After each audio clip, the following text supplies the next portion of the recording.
আসসালামু আলাইকুম বন্ধুরা, যারা কম বাজেটে লোহার দরজা বানাতে চান তাদের উদ্দেশ্যে ভিডিওটা করানো হয়েছে। আপনারা চাইলে একদম অল্প খরচে লোহার দরজা বানাতে পারেন। এই দরজার সাইজটি হয়েছে আপনার 3.5 ফিট বাই 7 ফিট, কিন্তু খুব কম লোহায় দরজাটা বানানো হয়েছে। দরজা যদি আমরা প্রতি কেজি 135 টাকা হিসাব করি তাহলে আসবে 7,000 টাকা।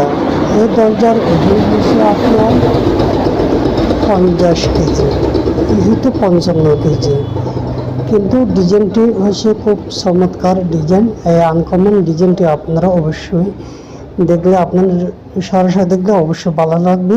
যদি বা আপনারা রং করেন খুব সুন্দর করে, কিন্তু ডিজাইন আরও খুব চমৎকার দেখা যাবে। দেখতে পাচ্ছেন এই ফুল হচ্ছে অনেক সুন্দর, অনেক ডিজাইন। আপনারা যদি একটি লাইক দেন এবং কমেন্ট করেন, ভিডিও বানাতে অবশ্যই ভালো লাগে। আল্লাহ হাফেজ।